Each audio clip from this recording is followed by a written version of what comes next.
Just a quick video of this Toyota Matrix XR that's for sale. Do a walk around. You can see it's missing the rear bumper. Not a huge deal. I don't see any body damage back here otherwise. A couple little scratches, but you could definitely get a new bumper for that. Definitely some scratches as we go around. Tires on the back, about 7/32. Don't see any dry rot. Pretty decent meat on them. You got drum brakes, and here's just kind of showing you the body lines. I don't see any body damage at all over here. The roof's in nice shape. Got the antenna on there.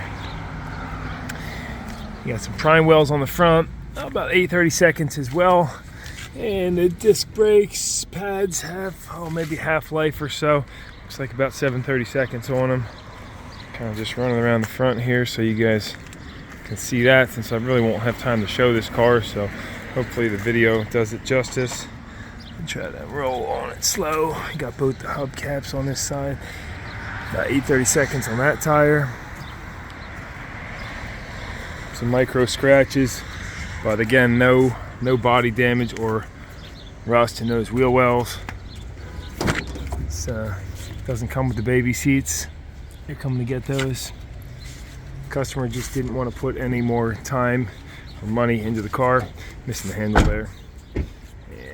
Pop in here, so you do have one little dent right there, not a bad one. Stain in the seat, but that looks like something that a shampoo machine scrubber will shampoo and a little scrubbing will take it right out. Turn the key on. We got 238,000 miles fired up. Now this just has a bunch of codes in the computer. I'll try to put a picture of those in this as well. So the check engine light is on, tire light's on. You can hear you have a little bit of exhaust leak, but car runs and drives good. This is tied on here and duct taped or whatever the case, but overall interior is actually not in bad shape. Stereo works good.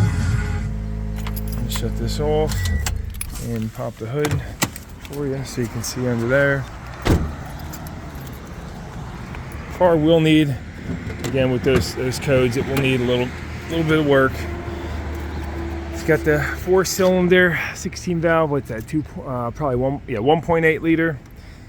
Don't see any dry rot on the belt, and it's looking all factory and tidy under here. A little corrosion on the battery.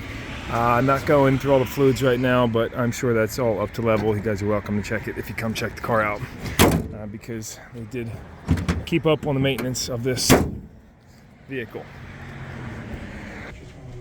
And here's a look at all the codes that it currently has in the computer right now. Again, it still runs and drives fine though. So, all right, hopefully that helps.